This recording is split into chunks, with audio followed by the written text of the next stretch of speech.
¿Hay alguno de ustedes es nuevo que no ha hecho el primer semestre o todos hicieron el primer cuatrimestre, semestre? ¿Hay alguno de ustedes que sea nuevo, que empiece la materia hoy? Aparentemente todavía no han llegado los nuevos.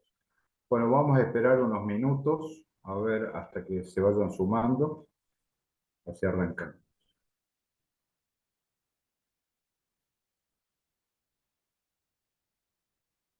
Así que bueno, lo que les voy a pedir es, en la medida de lo posible, sí, que activen las cámaras, así nos podemos ver, ¿sí? Ahí lo estoy viendo a Marcelo, Pamela la veo también.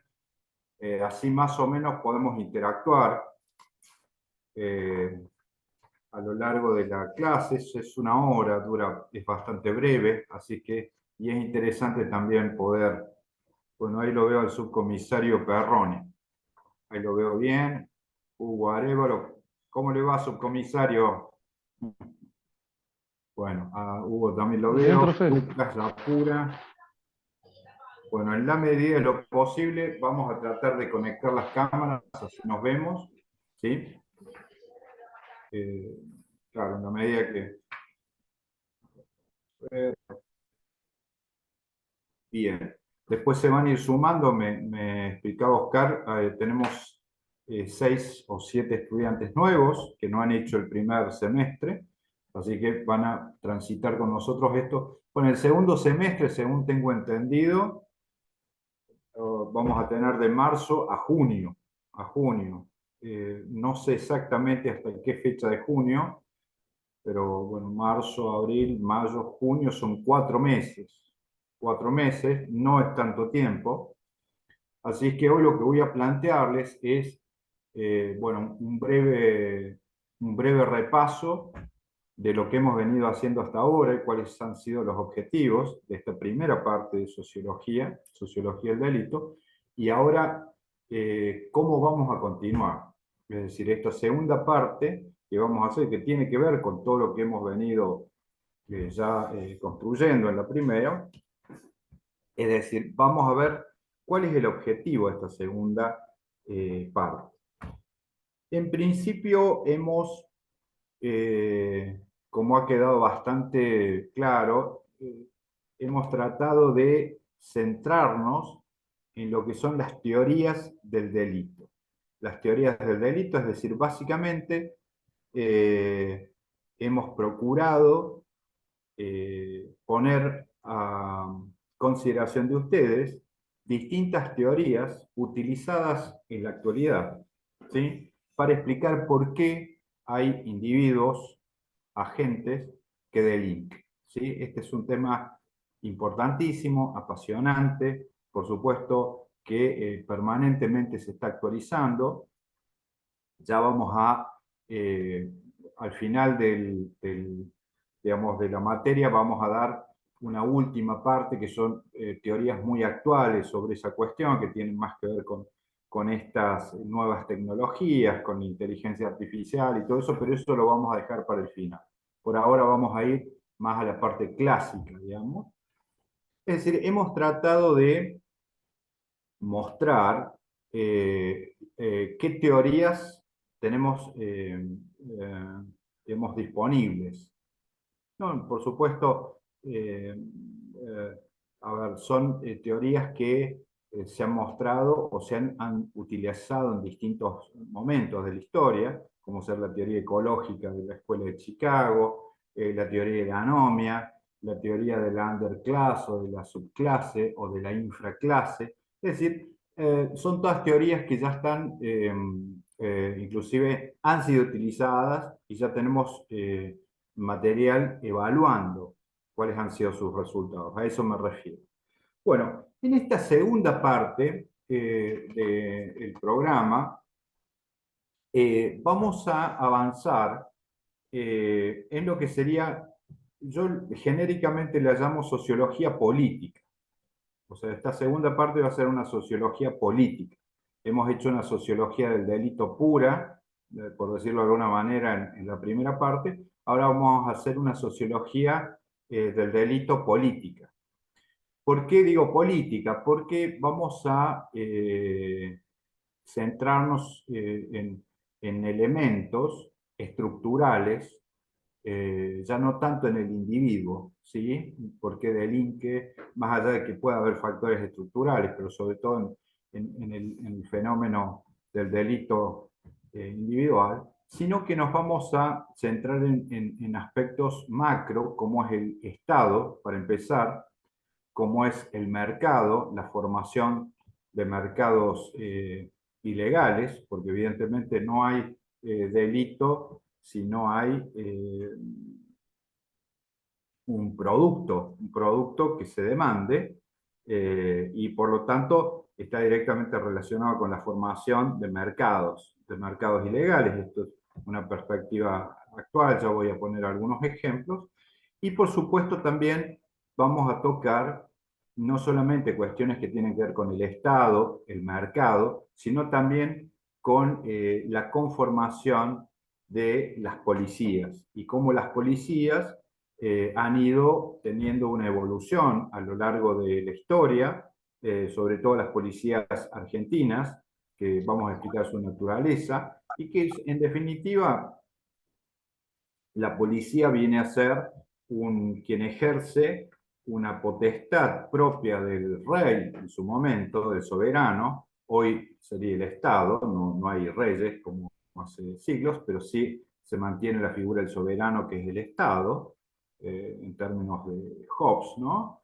Y uno de esos atributos que solo le competían al soberano era el uso de la fuerza, el uso de la violencia, pero no solamente el uso de la violencia o el uso de la fuerza, sino el uso de la fuerza sin, diríamos, tener consecuencias. Es decir, yo puedo usar la violencia sin que esté mal. ¿Se entiende? Mientras que cualquier ciudadano común, por supuesto, si quiere, puede usar la violencia, pero le corresponde una sanción. Bueno, el príncipe, el soberano, tradicionalmente, uno de los atributos de su soberanía es que podía usar de la fuerza, podía usar de la violencia, pero sin tener que pagar las consecuencias. ¿Se entiende? Es decir, esta es la diferencia que hay entre un policía, digamos, que esté ejerciendo el poder, digamos, del soberano, el poder del Estado, de aplicar la fuerza, y un ciudadano común que hace lo mismo, sin ser policía. Bueno, mientras que para uno hay consecuencias, para el otro no hay consecuencias. ¿Sí? Entonces, vamos a empezar a ver la naturaleza también de esto que Max Weber ha llamado el monopolio del uso legítimo de la fuerza. Es decir, el Estado como digamos, el soberano, que desciende de las viejas cuestiones de la soberanía, que hoy ejerce a través de sus policías ese monopolio. Fíjense inclusive que en nuestro sistema eh, no cualquier nivel de Estado tiene derecho al uso de la fuerza o de la violencia. Fíjense que solamente pueden tener policías el nivel nacional y con ciertos bemoles, digamos, pero sobre todo el nivel provincial. Es decir, en el sistema argentino, las policías son fundamentalmente provinciales. ¿Por qué son provinciales? Bueno, porque acá vamos entrando en la sociología política, que ya van a ver que es muy interesante y que explica muchas cosas. Nos va a aclarar mucho el panorama. Fíjense ustedes que en la historia argentina, las provincias, por ejemplo Salta, es anterior a la nación. Primero eran las provincias que hacen un pacto, hacemos un pacto y creamos la nación. Es decir, las provincias son las unidades políticas del sistema federal argentino. No es poca cosa. Y De hecho, las provincias argentinas van a retener, cuando delegan en la nación algunas cuestiones como la representación exterior, etcétera, van a retener para sí el uso de la fuerza a nivel interno. Razón por la cual las policías en la Argentina son provinciales. Salta tiene su policía, Mendoza tiene la suya, Buenos Aires tiene la suya, Córdoba tiene la suya. Es decir, son fundamentalmente el sistema policial argentino es un sistema eh, federal y provincial. ¿Quiere decir esto que no hay policías nacionales? Bueno, no, hay fuerzas nacionales. Ya le vamos a dedicar una clase, probablemente la clase que viene, exclusivamente a hablar sobre la estructura de las policías en Argentina, con algunas cuestiones comparadas. Por ejemplo, evidentemente tenemos la vieja Policía Federal, si bien está desarticulada prácticamente, porque a su vez surgió una nueva policía, que es la Policía Metropolitana, que es una policía de la Ciudad Autónoma de Buenos Aires, porque a partir de la reforma constitucional de 1994, la ciudad de Buenos Aires dejó de ser capital federal. ¿Qué quiere decir? Y perdón que me extienda en esto, pero es fundamental entender esto, si no, no se entiende nada. Es decir, la ciudad de Buenos Aires eh, era motivo de disputas entre las provincias y por supuesto, la provincia de Buenos Aires, era motivo de guerra civil. ¿Cómo vamos a resolver el problema de la guerra civil? Bueno, uno de los elementos centrales para resolver la guerra civil, y estoy hablando de 18, bueno, recién en 1880 esto se termina, pero duró hasta 1880 la guerra civil. Consistió en que la ciudad de Buenos Aires, es decir, el puerto, porque es la ciudad y el puerto de Buenos Aires, por donde se pasa todo el comercio, se federaliza. ¿Qué quiere decir que se federaliza? Que la ciudad de Buenos Aires deja de ser la capital de una provincia, ¿sí? Y pasa a ser territorio nacional. O sea que Buenos Aires, la ciudad, al ser capital federal, es territorio argentino, no es territorio provincial. ¿Se entiende? Ese es el pacto que va a lograr Roca, digamos, con las provincias, que va a dar por fin y va a estabilizar lo que es la Confederación Argentina, la República Argentina.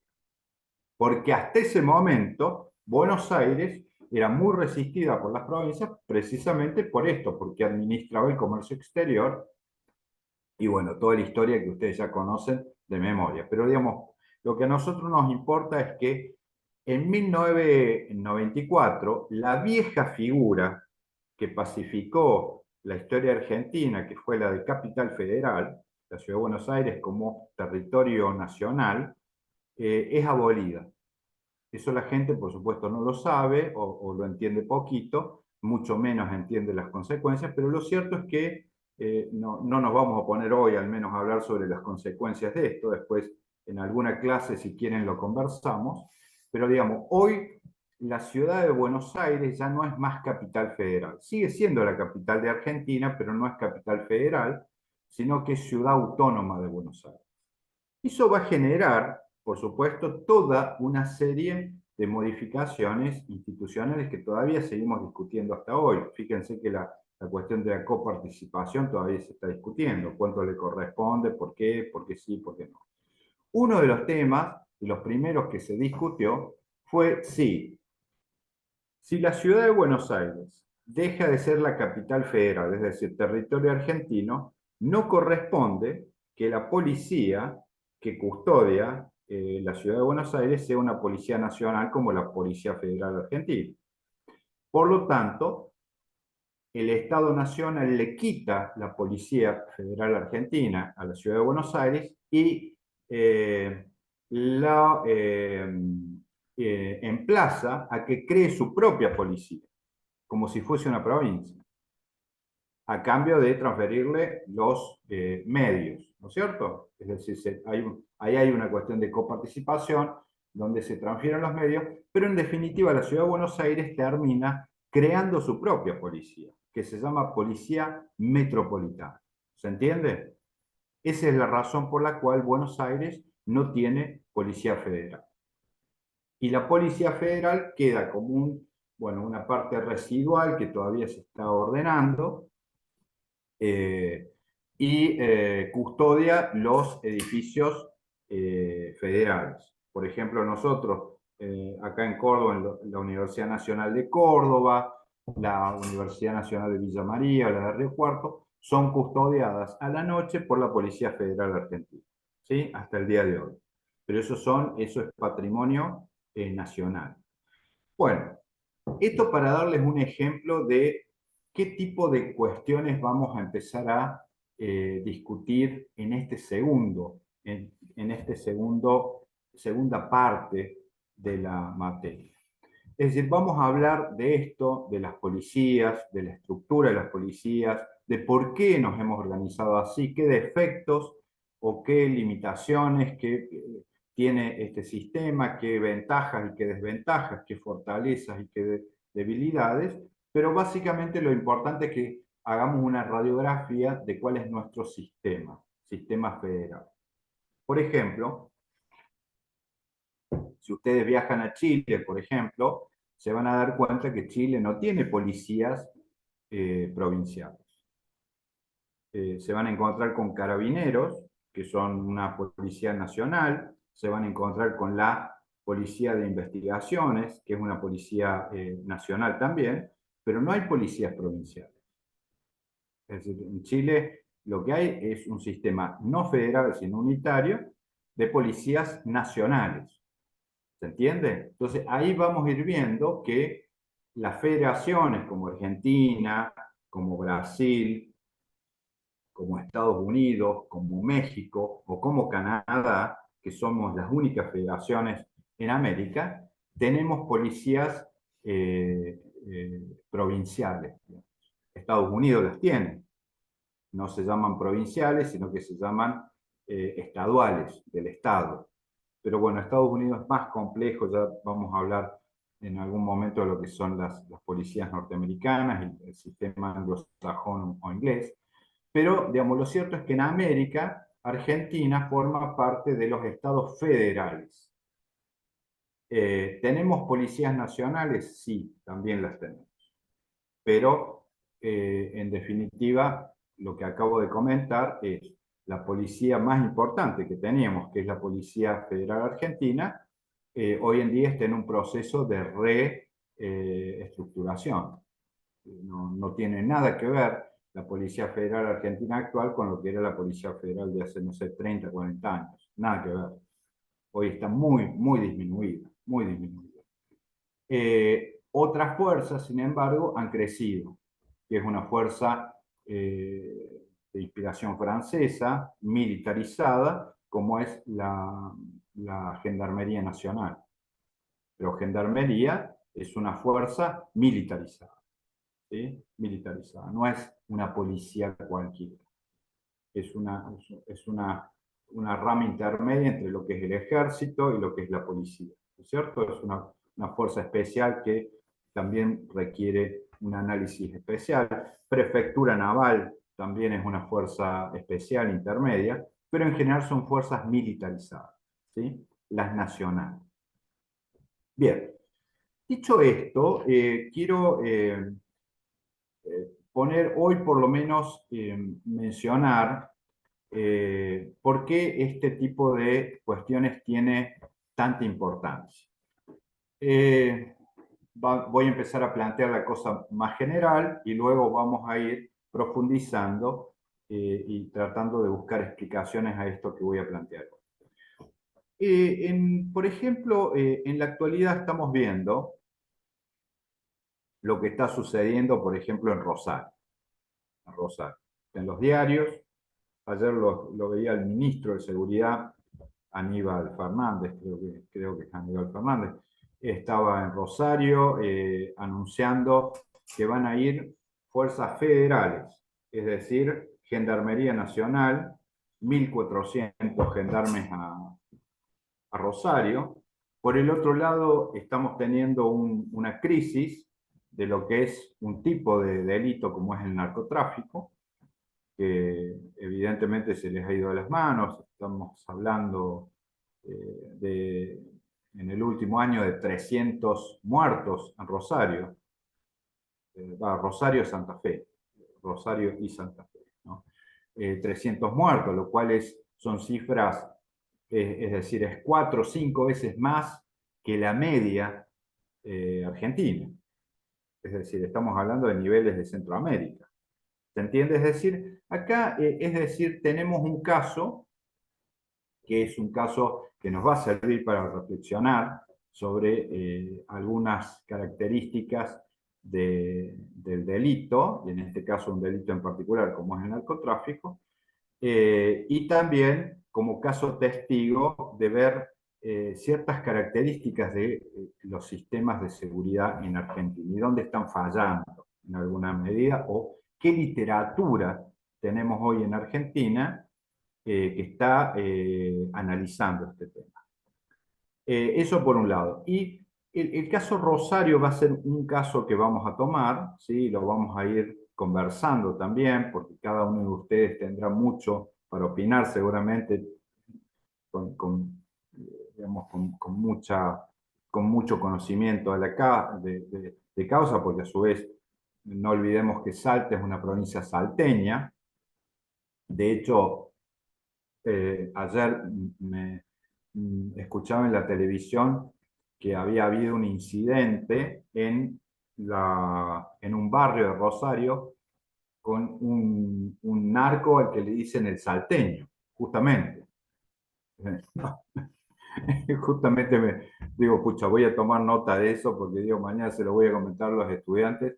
Entonces, evidentemente que hay allí una vinculación entre el norte, digamos, lo que sea el tráfico, y Rosario, ¿sí? Es decir, eso es evidente. Así que eso ustedes me pueden decir más de lo que yo les puedo decir a ustedes. Pero, digamos, es evidente. Aparte está en los diarios.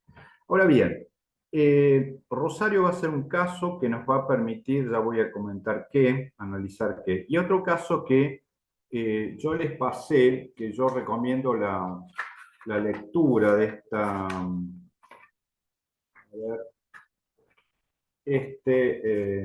estudio, que es de Marcelo Saín. Yo no sé si lo pueden ver ahí. Eh, ya se los leo. Se llama La regulación del narcotráfico en la provincia de Buenos Aires, de Marcelo Fabián Saín. Este es un trabajo, creo que del 2013, si mal no recuerdo.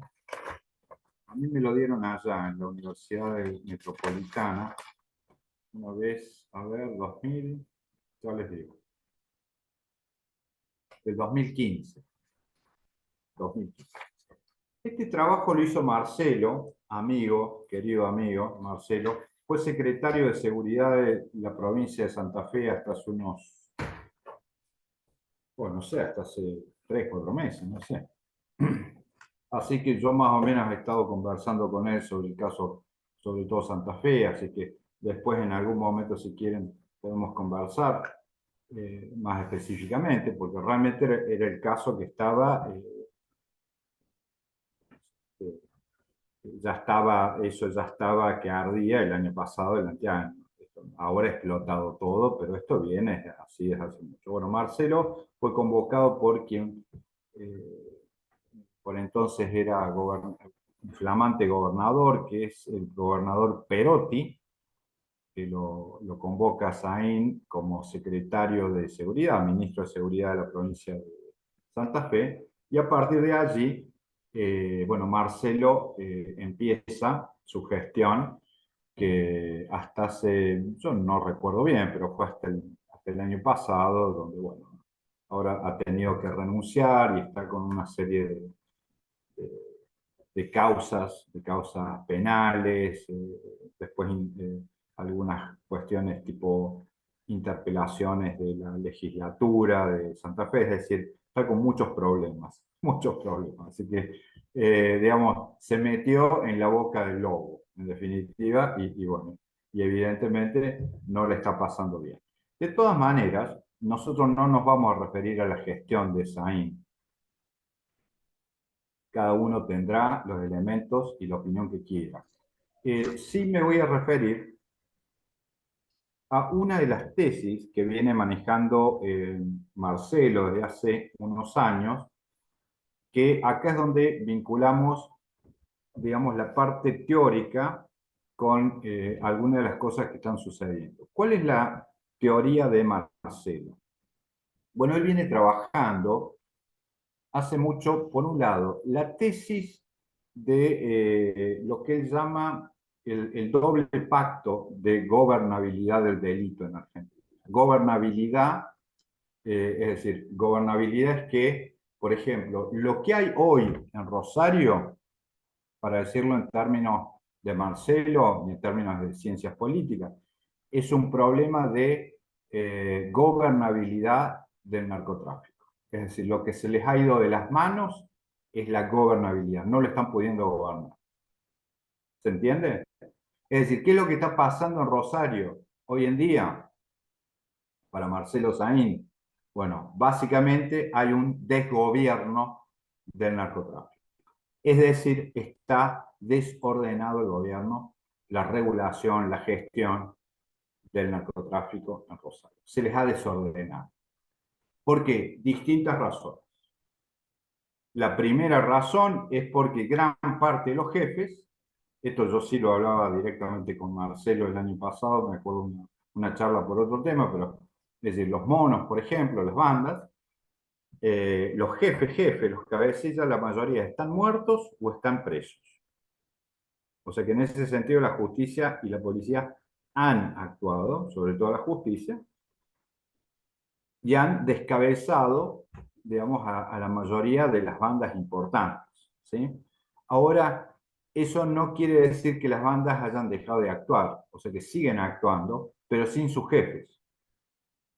O sea que se ha vuelto una especie de cuentapropismo, donde hay muchos, y sobre todo mucha gente muy joven, sin experiencia, y que no tiene el manejo, digamos, mafioso que tienen los jefes, que inclusive son capaces de pactar con los punteros políticos, o que directamente los punteros políticos son los que ordenan eso, que no son capaces de pactar con el comisario, con el juez, digamos, no son capaces de hacer pactos, digamos, de convivencia en el barrio.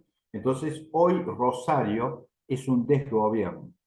Es un desgobierno. Esto es lo que me decía Marcelo a mí.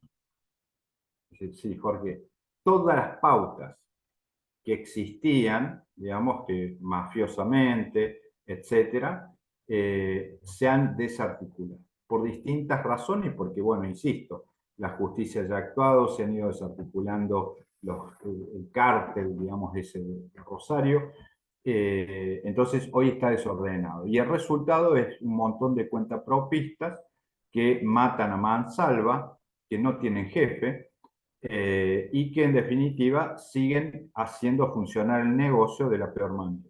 ¿Sí? El negocio en este caso, obviamente, de reparto y tráfico de cocaína.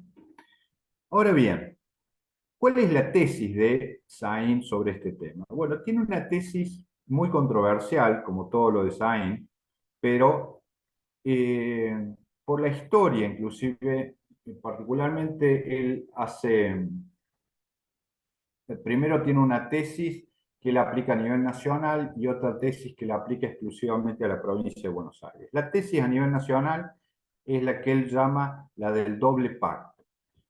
¿Cuál es la tesis del doble pacto de la gobernabilidad del delito? Consiste en lo siguiente. Desde 1983, que es cuando viene la democracia en Argentina, es decir, él no se va a referir tanto a, a los gobiernos anteriores, gobiernos de facto, etcétera, pero desde 1983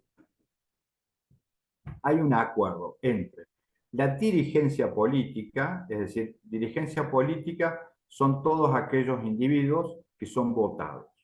Es decir, desde el gobernador, los legisladores, senadores, todas las autoridades que tienen votos, ¿sí? Esas son las autoridades políticas, ¿sí? Todas esas autoridades, por un lado, que van a ser la nueva élite en las democracias hasta el día de hoy, ¿sí? Como eso es el poder de los votos, esos sectores, digamos, eh, por un lado van a delegar la cuestión de la seguridad, la gestión, la dirección, dice Marcelo usa estas palabras, dirección, gestión y administración de la seguridad pública, la van a depositar en la policía. Y no solamente en la policía, que es muy amplio, sino en las cúpulas policiales. Es decir, quien maneja la seguridad en la democracia argentina son las cúpulas policiales. ¿Por qué Marcelo habla de un pacto? De un pacto, de un doble pacto. Porque dice, bueno, por un lado la política se desentiende de la cuestión de la seguridad pública. Como decir, mira, yo no quiero saber nada de si hay secuestros, el narcotráfico, trata de personas, secuestros express. O sea, no me metan en eso, manéjenlo ustedes. Pero eso sí, manéjenlo y ténganlo bajo control. Y hagan lo que quieran. ¿Se entiende? Este es un pacto, este es el doble pacto que dice. Es decir, la política le cede a la jefatura de la policía, en este caso él está hablando sí de la policía bonaerense, pero él dice que esta teoría del doble pacto es aplicable a toda la Argentina. También a Santa Fe, en Córdoba, por supuesto, que sí, y bueno, yo le extendería a Mendoza y a Salta, que son, digamos, para hablar de las provincias más importantes, ¿no es cierto? Yo creo que con estas 5 provincias tenemos ya las grandes provincias argentinas, para mí son estas, ¿no? Incluida Salta, por supuesto. Entonces, allí es donde se capta esto, ¿no? Del doble pacto. Es decir, la élite política surgida de los votos en 1983 se desentiende del problema de la seguridad, no quiere meterse, no quiere que ese problema la afecte, no quiere pagar los costos, ¿sí? De lo que es gestionar la seguridad, y por esa razón la delega en las cúpulas policiales. Este fue con lo que se va a encontrar Marcelo Saín, Mario Cafiero, para mencionar a dos, cuando vayan a la provincia de Buenos Aires, en la década del 80, pero ahí ya hay otra carga, aparte que la policía bonaerense venía de ser la policía del proceso militar. Y por lo tanto, estamos hablando de una cosa mucho más pesada, de grupos de tareas con una conducta realmente mafiosa, digamos que hubo que desarticular. Esa fue la parte dura de la década de los 80, ¿no es cierto? Estamos hablando de la policía del jefe Camps, ¿no es cierto? Gente pesada en serio, pesada de verdad. Entonces, bueno, ellos venían con esa cuestión, pero a su vez la clase política que reemplaza, digamos, a la clase militar, es una clase, dice Sain, que va a delegar la cuestión de la seguridad en las cúpulas policiales. Esa delegación se hace a cambio de muchísima libertad para las cúpulas policiales. Por ejemplo, yo me puedo desentender si los muchachos de la bonaerense no tienen plata para, no sé, para ponerle nafta a los patrulleros, y le digo, bueno, vos ve cómo conseguís. ¿Se entiende? Es decir, se empieza a ver toda una red de cuestiones, de decir, bueno, ustedes consigan plata para financiarse. ¿Sí? Estamos hablando de mitad de los 80 más o menos. Este, digamos, va a ser la tesis que va a ser popular a Saín. Marcelo es el que viene trabajando esta teoría del doble el pacto de gobernabilidad, es decir, del doble pacto.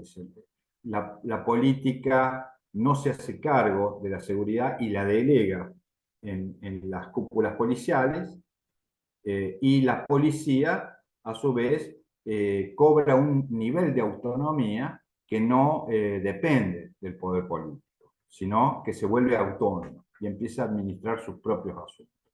¿Sí? Insisto, yo desconozco absolutamente la cuestión en Salta, pero tengo la impresión de que esto no se ha dado ni por asomo en Salta. Sí se ha dado con seguridad en provincia de Buenos Aires y yo diría en parte de la provincia de Santa Fe, que me consta. La provincia de Santa Fe en una buena parte, que todavía se sigue dando, y en provincia de Buenos Aires. Eso se ha dado en la década de los 80, principio de la década de los 90. Estamos hablando ya de hace 30, 30 y pico de años, ¿cierto? Bueno, esta es, digamos, la primera cuestión. La segunda cuestión ligada con esto, que también es muy polémica, pero a mí me parece muy interesante y muy importante, sobre todo discutirlo con mis estudiantes de seguridad, que en definitiva a quienes les importan estas cosas, y en otros ámbitos esto no se habla prácticamente. Es decir, Marcelo también sostiene que la razón por la cual en la Argentina, y esto va más allá del 83, viene de antes, la razón por la cual en provincia de Buenos Aires en particular no se han asentado grandes cárteles de droga o grandes mafias, digamos, colombianas, peruanas o no sé de dónde, se debe a que quien ha tenido un papel regulador histórico, no me voy a poner a hacer una historia tan larga porque si no, no terminamos más, pero histórico, en la regulación del delito en la Argentina ha sido el Estado. ¿Se entiende lo que estoy diciendo? Es decir, lo que dice Marcelo Saín es que el Estado ha suplido, por decirlo de alguna manera, no el Estado todo, sino sectores del Estado, por supuesto, han cumplido el rol de reguladores del delito en la Argentina y en provincia de Buenos Aires en particular. ¿Se entiende lo que estoy diciendo? Por eso el título del artículo no es menor, porque es la regulación del narcotráfico en la provincia de Buenos Aires. La regulación. ¿Quién lo regula? ¿Quién lo regula? El Estado. ¿Se entiende? ¿Me van siguiendo? Es polémico, porque evidentemente es como decir, bueno, pero el Estado está metido. Bueno, a ver, si usted tiene un caso como el de Rosario, ¿dónde? Va a preguntar, bueno, a ver, ¿cuántos enfrentamientos ha habido entre la policía de Rosario, santafesina, y los narcotraficantes? ¿Cuántos enfrentamientos? ¿Cuántas persecuciones? ¿Cuántos heridos de la policía? Díganme ustedes, ¿escucharon alguna vez alguno? Y resulta que No, tenemos 300 muertos. No sé, salvo que uno sea muy tonto, pero muy tonto, dice, bueno, evidentemente la policía no está actuando. ¿Y por qué no actúa? ¿Me están entendiendo, mis estimados estudiantes? Bueno, de eso hablamos. Quiero que sepan, porque esta es la mirada que tenemos las personas también como nosotros, los que nos dedicamos a observar estas cosas y decimos, sí, nos están agarrando de imbéciles acá, porque evidentemente, es decir, ¿cómo puede ser que no haya un solo operativo, eh, digamos, para no hablar de eso, que un poco en broma, eso, cuántos heridos hay de la policía de Santa Fe? Bueno, ninguno, porque nunca hay un enfrentamiento con sectores del narcotráfico. Y estamos hablando del peor momento de una crisis, digamos, de Rosario. Por lo tanto, evidentemente, ustedes dicen, bueno, ¿es solo la policía? No. La semana pasada escuchaba, leía declaraciones de una colega mía que fue bueno, no le fue muy bien, pobre Sabina Frederick, colega de la Universidad de Quilmes. Bueno, y Sabina fue, para mí no era la persona adecuada para ser ministra de Seguridad de la Nación, ¿cierto? Más allá de lo que sabe y de la inteligencia de Sabina, que no hay, no hay dudas de que es una mujer extremadamente inteligente. Pero bueno, realmente para tener un cargo ahí en secretaria, ministra de Seguridad de la Nación, hay que tener algunas cosas más, además de inteligencia. Pero Sabina decía, con respecto a Rosario, eso búsquenlo, si quieren las declaraciones, se llama Sabina Frederick, declaraciones creo que se las hizo a radio, una de estas radios de Buenos Aires, eh, decía, ¿qué recomendación da usted para actuar en Rosario? Bueno, y ella decía, mire, deje que las fuerzas nacionales actúen y corra a la policía provincial. Córrala. O sea, lo que está pidiendo las autoridades nacionales es intervenir a la policía santafesina o bien, en el mejor de los casos, correrla y dejar que las fuerzas federales ordenen y actúen. ¿Se entiende lo que está pasando? Eso está pasando hoy en Rosario. Bien, este es un ejemplo donde, insisto, hay que verlo también desde el punto de vista teórico. Insisto en la primera tesis de Sain, que es el doble pacto, es decir, la clase política delega en las cúpulas policiales el accionar en contra del delito y la regulación del delito, y a cambio de eso, la policía gana autonomía.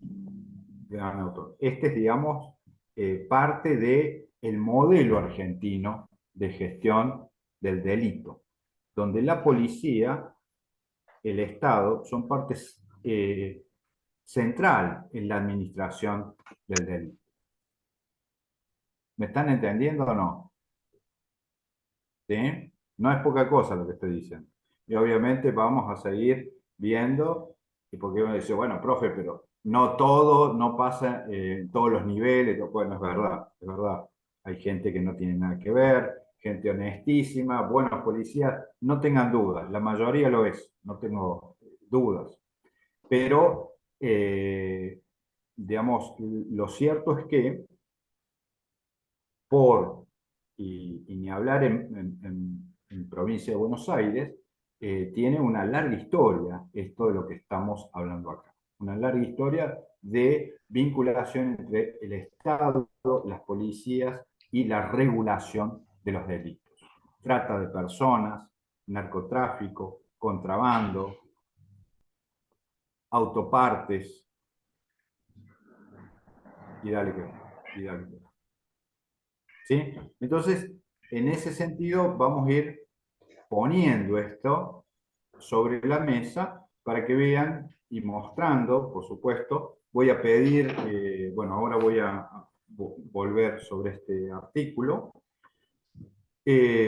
Vamos a ir viendo cómo se va dando esta trama y cómo nosotros, desde las universidades, vamos a ir tomando nota de estas cuestiones y ya estudiándolos. Hoy lo estamos estudiando.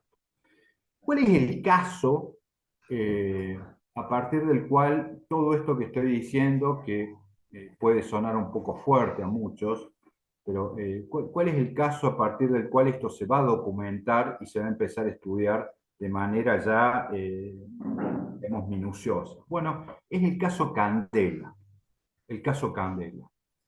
Yo no sé si lo tienen presente el caso Candela, 2000, yo creo que fue el 2011. Una nena desaparece en Buenos Aires, un secuestro extorsivo, y finalmente aparece muerta la nena. No sé si lo recuerdan, estamos hablando hace más de 10 años, ¿no es cierto? 12. ¿Lo recuerdan? Sí, Candela Rodríguez. Candela Rodríguez, sí, Sí, en Hudson, ahí en Buenos Aires. Sí. en Buenos Aires. Bueno, el caso Candela fue un caso testigo porque eso va a haber un sumario que se va a instruir, lo va a instruir la Cámara de Senadores de la provincia de Buenos Aires. Está ese sumario, es interesantísimo leerlo. Yo, por supuesto, no he leído el sumario, sí he leído algunas partes, pero allí es donde ellos van a hacer una descripción con lujo de detalle de cómo opera esta asociación entre los grupos de narcotraficantes y la policía bonaerense, sectores de la justicia bonaerense y sectores de la política. ¿Se entiende? Es decir, no estamos hablando de una película de Netflix. Estamos hablando de un caso que está instruido, con nombres, apellidos, y donde se, es decir, en definitiva, esa comisión del Senado de la provincia de Buenos Aires va a mandar toda esta investigación legislativa, la va a mandar a la justicia y la justicia va a condenar a todos los implicados en el caso Candela. ¿Sí? Es decir, esos casos para nosotros tienen este valor, que es el valor donde vamos a ver cómo funcionaba este entramado entre policías, narcotraficantes y... ¿Por qué fue tan escandaloso? Bueno, por todo. Primero porque la opinión pública no se bancó que una nena tan chica pudiese ser tan brutalmente secuestrada primero y después asesinada. La gente se puso muy mal y cuando la gente se pone brava, es bravo. Bravo, ahí se llevan puesto al gobernador, exige respuesta a la gente y ustedes saben cómo es. Cuando la gente se pone brava, se pone brava. ¿Qué es lo que les pasó? Se les iba de las manos. Pero en definitiva fue un claro caso de donde se va a demostrar la complicidad de la cúpula de la policía bonaerense. Matskin, creo, el subjefe era Matskin, el jefe era Peggi, creo que era, Paggi, en fin, eh, gente, procuradores, fiscales, eh, un juez de primera instrucción, eh, todo esto concentrado en una zona muy conocida, una zona urbana del conurbano bonaerense, que es San Martín. San Martín, que es una zona industrial, ¿no es cierto? Industrial bonaerense, donde se va a mostrar que en definitiva este crimen es un ajuste de cuentas, en realidad había sido un ajuste de cuentas, pero que la policía va a amañar precisamente para proteger a quienes lo cometieron. ¿Por qué? Porque iban a saltar todas las complicidades entre estos grupos y el narcotráfico en San Martín y la policía de la provincia. Y se iba a acabar, evidentemente, el negocio y todo lo que ello implica. Es decir, es decir, se inventa una causa paralela, se inventan testigos falsos, todo eso se hace declarar, se inventa, es decir, se remueven fiscales para poner otros. ¿Se entiende lo que estoy diciendo? Es decir, es una brutalidad. Es como decir, bueno, no me conviene este fiscal, voy a poner este, necesito un testigo, lo consigo y lo pongo y que diga esto. Es decir, eso todo está estudiado y demostrado. Léanlo, por favor, porque no tiene desperdicio. Es para Netflix, realmente es para hacer una película, ¿no? Sin embargo, evidentemente, esta causa, dada la fortísima presión pública y por supuesto el accionar de policías y de sector de la justicia que no tenían nada que ver, finalmente termina cayendo la causa y todos terminan cayendo presos. Y va a pasar como un caso testigo de cómo se iba dando una gestión, una regulación del narcotráfico, en este caso sí de la provincia de Buenos Aires.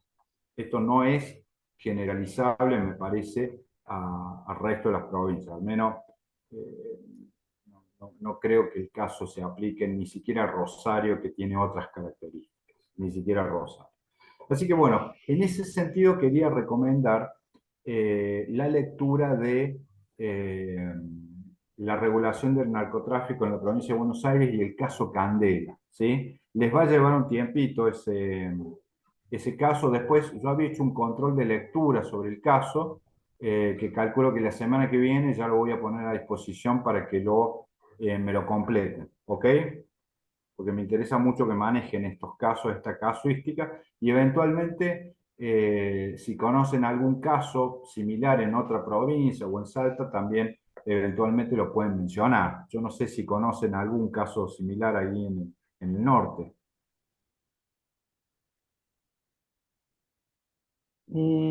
Se hablaba del caso Leguina acá en Salta, de los dos hermanitos que Sí, habían sido Jesús, vos lo secuestrados. mencionaste. Sí. Sí, es algo similar, pero digamos, no quedó ahí en la investigación, digamos, los autores están detenidos, ¿no? Pero hay varias hipótesis, digamos, pero sí están presos los autores materiales del hecho, digamos.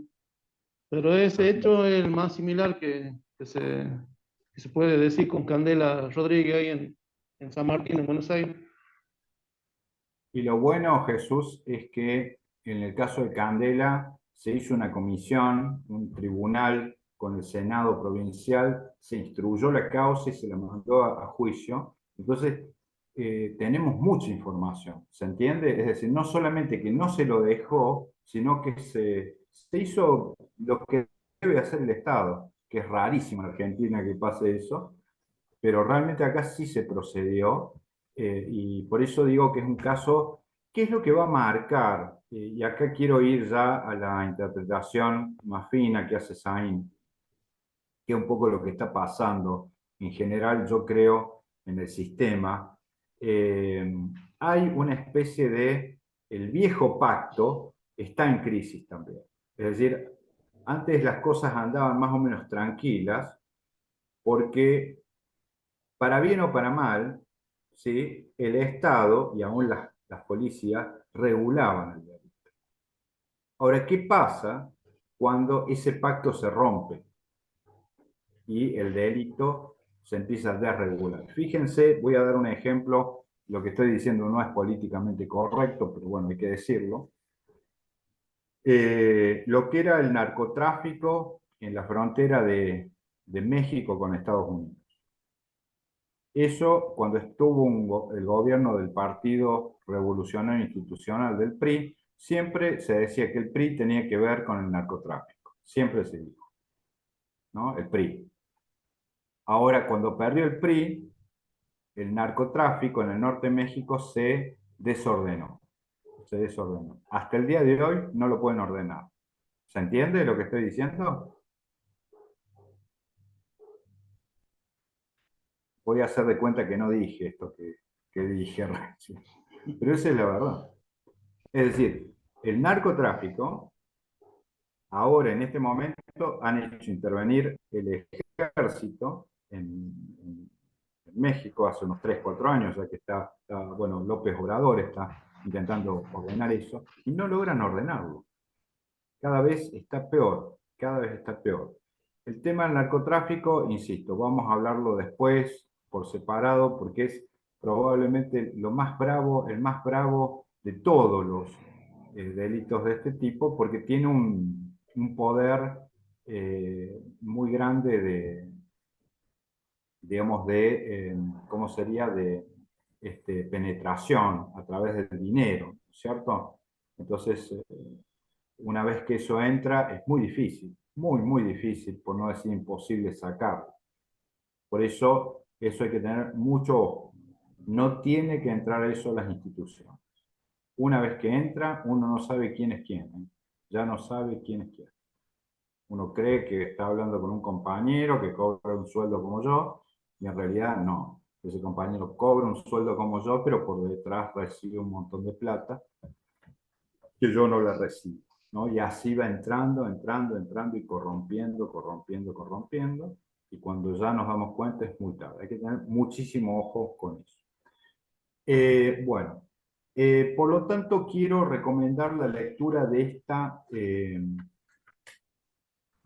este caso, que es el caso Candela, ¿sí? y vamos a hacer un control de lectura, no la clase que viene, en una de esas ya se los pido la clase que viene para la otra, ¿sí? Bien, y a ver si tengo tiempo, bueno, tengo unos 10 minutos más. Bueno, en segundo lugar, en este artículo también vamos a ver lo que es, que este es el enfoque que le debemos mucho a nuestros colegas colombianos. Es decir, hay que estudiar también no solamente el Estado, las policías y todo lo demás, que nosotros lo vamos a hacer y lo estamos haciendo, sino también hay que estudiar la otra pata, que es la conformación de los mercados ilegales. Mercados ilegales. ¿Qué quiere decir? Tiene que haber un mercado para la cuestión que es objeto del delito. A ver, por ejemplo, hay un mercado de droga. Es decir, ¿qué quiere decir? Que la gente está dispuesta a comprar droga para consumir droga. Por ejemplo, ¿cuáles son las características del mercado?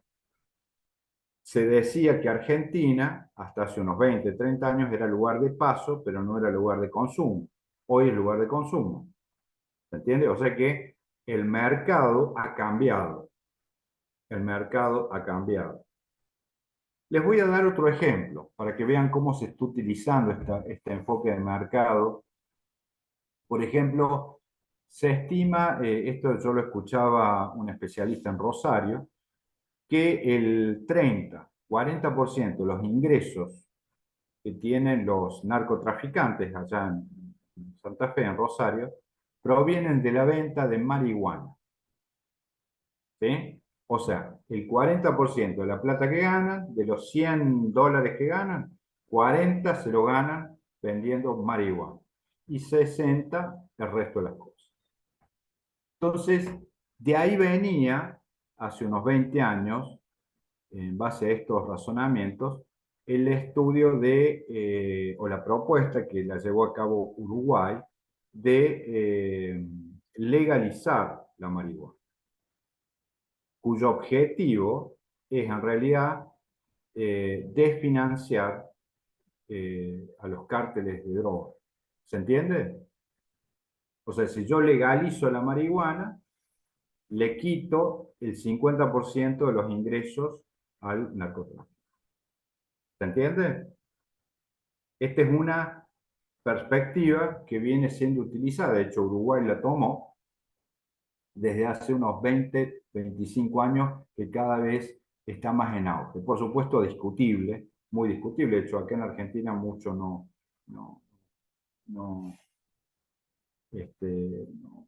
no tuvo tanto asidero. Pero bueno, menciono el caso de Uruguay porque Uruguay lo tomó y lo implementó. Vamos a ver cómo han sido los resultados. No lo sé, la verdad que no tengo todavía información porque es relativamente reciente. Pero digamos, hay un enfoque en definitiva donde, por ejemplo, hay que estudiar los mercados, en el sentido de que identificarlos. Por ejemplo, uno tiene un mercado de, digamos, autopartes de los automóviles. Por lo tanto, ahí están los desarmaderos, las empresas de seguros, ¿sí? Las ventas de repuestos. Todo ese circuito, ¿sí? Es el circuito de las autopartes y de los autopartistas. Bueno, allí hay los desarmaderos más ese circuito, hay un mercado ilegal potencial. ¿O no? Evidentemente, que a veces uno ni lo tiene en cuenta hasta que estalla algún escándalo, y bueno, ahí sí, el Estado por lo general llega después, llega siempre después, cuando se arma el escándalo, lo cual no está mal, no está mal. Si llegase antes sería un Estado probablemente totalitario. Pero bueno, está bien que de vez en cuando el Estado llegue y vea. Pero es decir, así como hay mercado de estupefacientes, también hay un mercado, que son menos espectaculares, un mercado de autopartes, repuestos para los autos, ¿sí? Muchos de los cuales son robados y son vendidos a precio muy conveniente. Eso también es parte de los mercados ilegales. Y así puedo seguir con muchos mercados. Digamos, hay que ver en mi provincia y en mi ciudad cuáles son identificar los mercados potenciales. ¿Se va entendiendo a qué voy con esto? Tenemos que ver no solamente digamos, surgen otros mercados nuevos. Por ejemplo, ahora ha surgido mucho lo que es el contrabando de cereales y de soja, ¿sí? Que yo no sé si ustedes saben, pero se va por el norte y vuelve en barco por Paraguay. No sé si estaban al tanto de eso. Ahora hay todo un comercio de granos, que es grano argentino, que sale del país y luego viene con bandera extranjera, digamos, y pasa como grano de exportación, ¿no es cierto? Bueno, son todas conductas que, es decir, esto de los mercados lo que nos está dando, que es lo que yo intento mostrarles, es una visión dinámica del delito. Dinámica quiere decir que los actores todo el tiempo se están adaptando a las nuevas condiciones. No es una cuestión estática que siempre se hace de la misma manera. No, esto va variando permanentemente. Así que bueno, este va a ser otro de los aspectos que vamos a considerar, la cuestión de la formación de los mercados ilegales. Y finalmente, ya para cerrar lo de hoy, ya los dejo, los libero hasta la semana que viene, lo que vamos a, probablemente la clase que viene, voy a arrancar con esto. Acá hay un artículo de José Manuel Ugarte, que es profesor de la Policía Federal Argentina y de la Universidad de Buenos Aires, que es sobre los modelos de policía que hay. Este tema me interesa mucho, que es una policía de Estado y una policía comunitaria. Es decir, acá vamos a contraponer un poco lo que es el modelo francés de policía del Estado, la gendarmería, etcétera, con el modelo anglosajón, que es la policía vecinal, la policía comunitaria. ¿Sí? Es decir, son dos modelos que evidentemente se van a tocar en muchos casos, pero son dos modelos que han marcado las policías. La nuestra particularmente tiene un ADN, un origen de tipo francés. O sea, vamos a ver un poquito cómo es ese contraste entre un tipo de policía y el otro, qué historias, qué tradiciones, qué culturas tienen detrás y en qué puntos convergen. ¿Por qué digo esto? Porque en la actualidad hay cierta tendencia que se ha visto en Buenos Aires, acá en Córdoba también, todavía estamos en eso. Es más, estuve yo, ¿cuándo fue? Y esta semana, el martes, estuve en una reunión con intendentes de acá del interior de la provincia de Córdoba sobre este tema de las policías municipales, ¿no? Policías comunitarias, es decir, hay una tendencia a querer avanzar, sobre todo en los municipios argentinos, en policías municipales, ¿sí? Así que bueno, estos son temas que también vamos a conversar y vamos a abordar, que es importante tener en cuenta qué tipo de policía tenemos en Argentina, en nuestras provincias, y cuáles son los límites también. Es decir, ¿podemos tener policía en cada municipalidad? ¿Podemos realmente, es decir, policía en el sentido fuerte del término? ¿O más bien policía es lo que pueden tener las provincias? Y en todo caso las municipalidades pueden tener guardias comunitarias, pueden colaborar, por supuesto, con la seguridad, pero ya tener policía es otra cosa. ¿Se entiende? Es decir, esto también lo vamos a tener que analizar. Y sobre todo, yo lo que estoy viendo, al menos aquí en Córdoba, en la provincia de Córdoba en este momento, hay una gran demanda por inseguridad, por supuesto, de los intendentes. Todos los intendentes ahora cordobeses quieren tener su propia policía o pedirle a la nación que le mande gendarmería, como es el caso acá de un intendente de acá de las Sierras Chicas, que el presidente le había mandado la gendarmería, ¿no es cierto? Así que bueno, estas son las tres cuestiones que vamos a tratar en las próximas clases, si están de acuerdo, por supuesto.